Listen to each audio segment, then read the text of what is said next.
Assalamualaikum warahmatullahi wabarakatuh. Selamat pagi, sore ataupun malam, dan salam sejahtera bagi kita semua. Puji syukur kita panjatkan kehadirat Tuhan Yang Maha Esa, karena atas nama dan kita dapat melaksanakan kegiatan presentasi, pembuatan video presentasi untuk proyek edukasi sistem informasi Learning Management System pada SMK Muhammadiyah 3 Metro Lampung.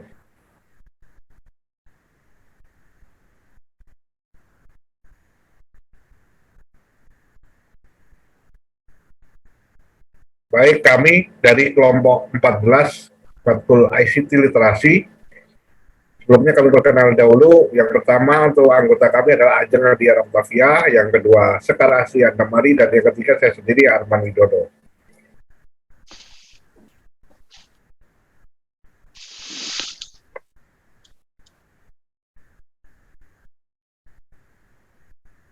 Baik, untuk pendahuluan akan disampaikan oleh saudari Sekar, oleh saudara Sekar.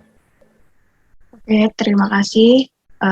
Kita mulai dari bab pertama, yaitu ada pendahuluan dan latar belakang. Di sini belakangan ini perkembangan teknologi informasi komunikasi semakin pesat dan berpengaruh ke dalam beberapa aspek kehidupan, yaitu salah satunya di bidang pendidikan. Dan dengan memanfaatkan TIK di bidang pendidikan, kita dapat meningkatkan mutu pendidikan dan dapat menjadi perubahan mendasar dalam berbagai hal seperti cara mengajar guru, belajar peserta didik, dan manajemen sekolah itu sendiri. Jadi teknologi informasi dan komunikasi ini meliputi dua aspek, yaitu aspek teknologi informasi dan teknologi komunikasi. Pada dasarnya, TIK ini adalah semua teknologi yang berhubungan dengan pengambilan keputusan, pengolahan, penyimpanan, penyebaran, dan penyajian informasi.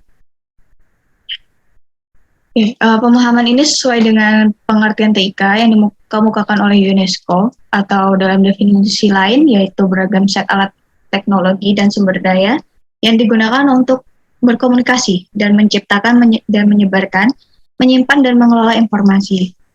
Lalu melihat definisi dari TIK, kita bisa mengatakan bahwa pembelajaran di Indonesia ini belum seluruhnya memanfaatkan teknologi informasi dan komunikasi. Jadi para guru ini masih menggunakan metode lama dan media konvensional. Contohnya seperti guru menggunakan metode pembacaan materi yang panjang gitu, dan penugasan di setiap kelasnya serta menggunakan media catatan, contoh di papan tulis, gambar, atau di lembar kerja siswanya itu sendiri.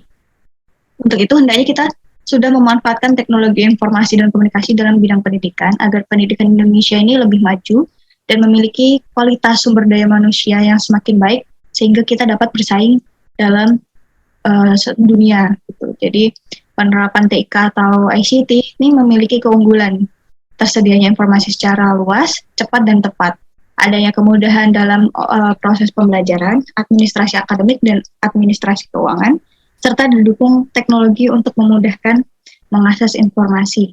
Apalagi di masa pandemi COVID-19 ini, yang mengharuskan para siswa dan guru untuk belajar di rumah melalui daring, yang kurang lebih sudah kita laksanakan selama 2 tahun ini, di mana para siswa dan guru itu dipaksa menggunakan metode pembelajaran yang baru dari yang sebelumnya pembelajaran konvensional atau tatap muka secara langsung, ini menjadi digital. Terus pada awalnya penerapan masih didapati kesulitan yang dialami oleh siswa, seperti salah satunya tidak adanya handphone Android di berbagai pelosok daerah sampai keterbatasan sinyal gitu. Jadi para guru harus berinovasi atau mencari cara gimana caranya agar para siswa ini menjadi lebih semangat dalam belajar online.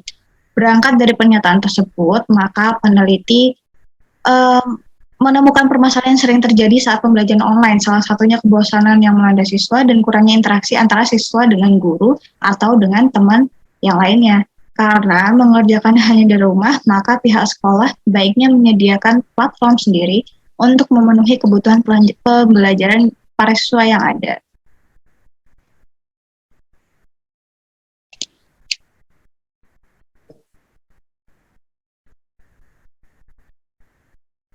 Oke, di sini kita ada urgensi penelitian, yaitu untuk pengumpulan dan analisis data tentang platform sistem informasi pembelajaran online yang ada di SMK Muhammadiyah 3 Metro Lampung yang baru digunakan saat awal-awal pandemi COVID-19 melanda.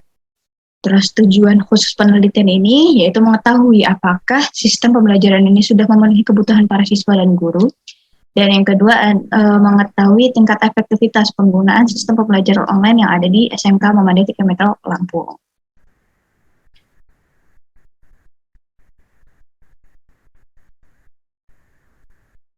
Selanjutnya ada bab 2 yang akan disampaikan oleh Marman, silakan. Tujuan pustaka. Learning Management System atau disingkat LMS menurut ELIS 2009 adalah suatu perangkat lunak atau software untuk keperluan administrasi, dokumentasi, laporan sebuah kegiatan belajar mengajar, dan kegiatan secara online, e-learning, dan materi pelatihan yang semua itu dilakukan secara dengan online. Lebih lanjut, oleh Riyadi 2010 menjelaskan bahwa LMS adalah perangkat lunak yang digunakan untuk membuat materi perkuliahan online berbasis web dan mengelola kegiatan pembelajaran serta hasil-hasilnya.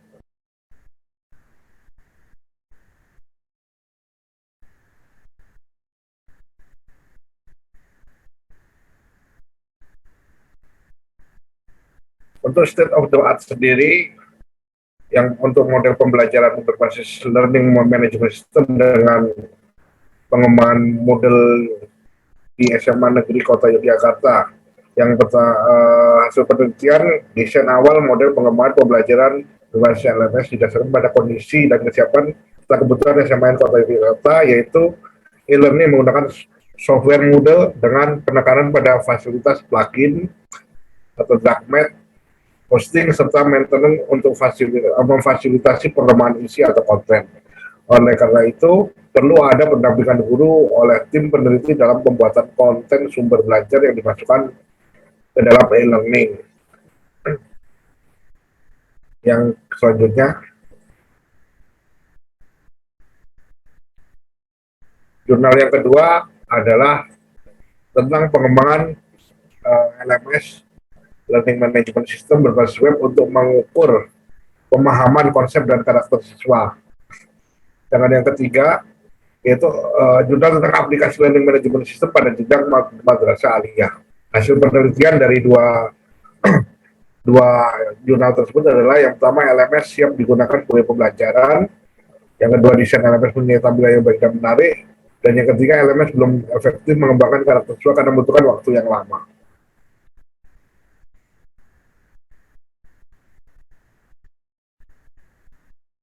Untuk e-learning roadmap sendiri terbagi menjadi 7 bagian.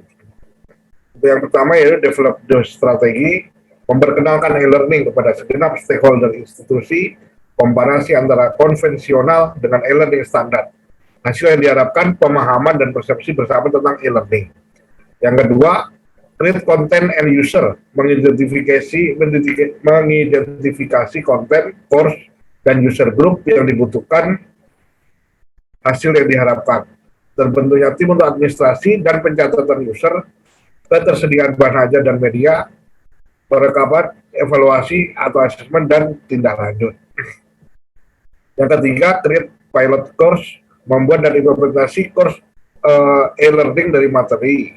Hasil yang diharapkan terbentuk petugas dan penanggung jawab course.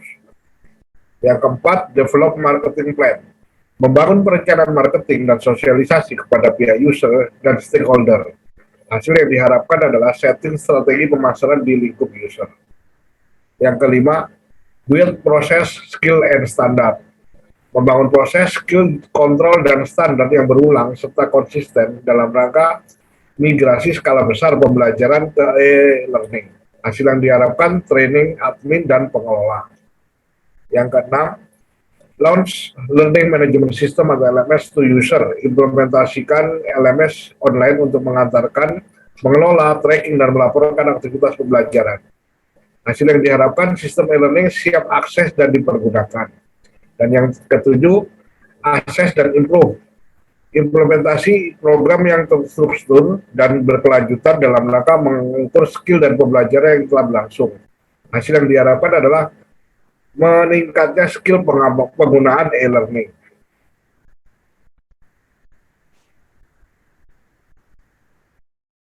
Berikut adalah gambar dari roadmap yang tadi sudah dijelaskan, dimulai dari develop strategi, create ID content and user, create pilot course, terus develop marketing plan, build process skill as a standard, launch LMS, dan access and improve. Selanjutnya tentang metode penelitian akan dijelaskan oleh Saudari Ajak. Baik, terima kasih Om Arman. Selanjutnya, sebelum kita masuk ke metode penelitian, saya akan menjelaskan profil singkat SMK Muhammadiyah 3 Metro. SMK Muhammadiyah 3 Metro didirikan pada tahun 1960 di bawah Yayasan Muhammadiyah Cabang Metro Selatan. Beralamatkan di Jalan Soekarno-Hatta, Mulyajati 16B, Metro Barat, Lampung. Nomor teleponnya ada di 0725 477 33. Sampai saat ini dikepalai oleh Bapak Hoironi SPD MPD, dan juga terdapat 8 jurusan, diantaranya ada perawat, farmasi, analis kesehatan, teknik komputer jaringan, teknik audio video, teknik kendaraan ringan, perhotelan, serta tata boga.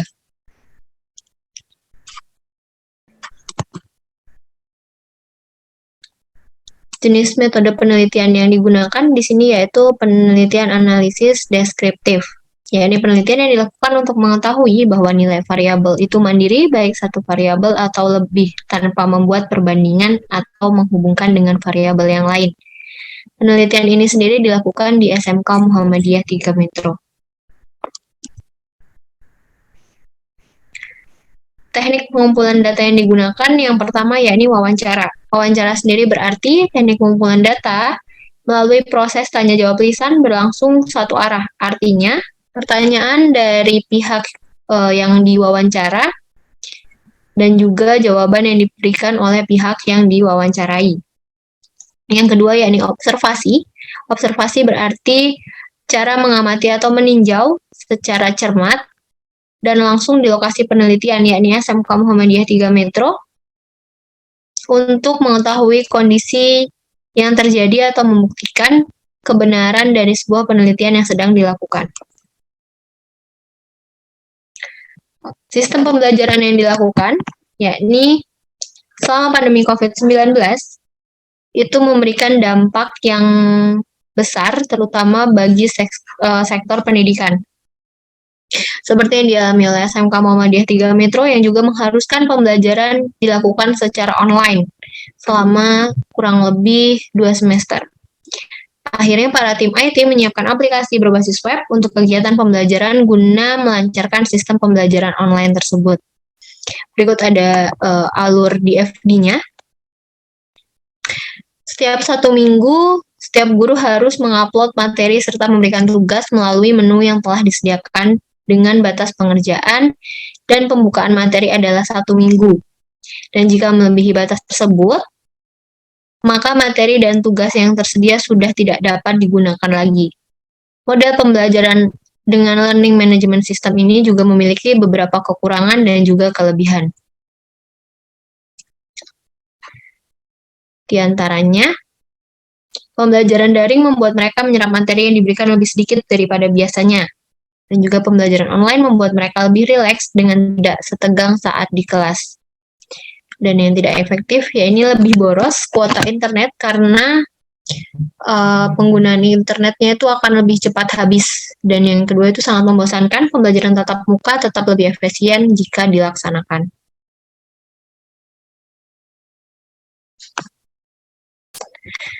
Berikut kelebihan dan kekurangannya. Yang pertama, yakni lebih memudahkan karena bisa diakses di mana saja dan kapan saja.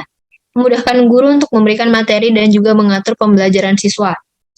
Yang ketiga, melatih kemandirian siswa dengan pembelajaran mandiri. Dan yang terakhir, pembelajaran yang sangat alternatif selama pandemi COVID-19. Kekurangannya, yang pertama, di dalam pembelajaran ini diperlukan koneksi internet yang stabil, agar pembelajaran bisa lancar, dan jika kondisi internet tidak stabil, maka pembelajaran pun akan ikut terhambat. Yang kedua, menuntut siswa untuk memiliki perangkat penunjang seperti smartphone atau laptop agar siswa bisa mengakses dan menggunakan LMS. Yang ketiga, Kurangnya interaksi secara cepat dan fast respon karena guru ataupun siswa yang bersangkutan tidak 24 jam mengakses LMS atau Learning Management System. Dan yang terakhir, tidak semua konten yang ada di internet bisa memberikan pengaruh positif kepada siswa. Oleh karena itu, perlu pendampingan orang tua secara khusus.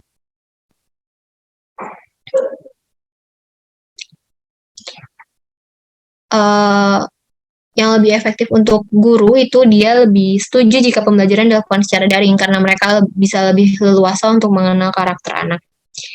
Di zaman yang saat ini, di generasi milenial saat ini itu akhlak yang lebih utama dibandingkan pendidikan anak atau materi yang didapat, karena kalau misalkan online itu pendampingan khusus dari guru-gurunya itu kurang. Outputnya, targetnya itu untuk kelas 10. Yang pertama bisa menguasai segala bentuk pembelajaran yang ada di LMS, dan yang kedua penyelenggaraan ujian akhir semester melalui LMS. Untuk yang pertama itu belum semua tercapai, dan untuk yang kedua sudah tercapai karena untuk penilaian akhir semester ini menggunakan LMS. Dan untuk kelas 11 tetap menggunakan segala bentuk pembelajaran yang ada pada saat LMS, pada saat mereka prakrin atau praktek kerja lapangan, praktek kerja industri itu dilakukan siswa SMK selama 6 bulan. Biasanya itu ada di kelas 11 semester 2. Dan yang kedua, penyelenggaraan ujian akhir semester melalui LMS, ini dua-duanya pun sudah tercapai. Dan kelas 12 itu hanya penyelenggaraan ujian akhir semester melalui LMS, dan insya Allah juga sudah tercapai untuk semester.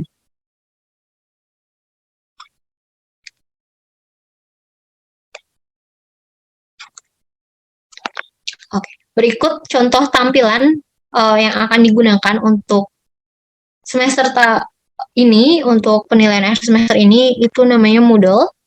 Jadi nanti siswa itu memasukkan username dan kata sandi yang telah diberikan oleh operator. Itu biasanya diadakan simulasi 2 hari sebelum ujian berlangsung.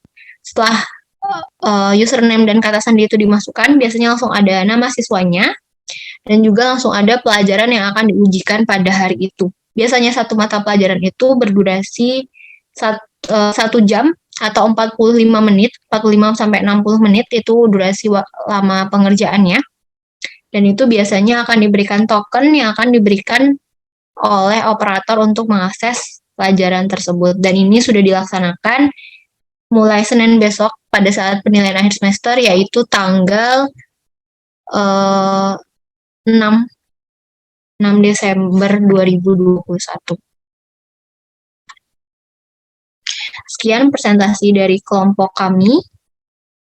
Kami akhiri, wabillahi taufiq wal hidayah. Wassalamualaikum warahmatullahi wabarakatuh.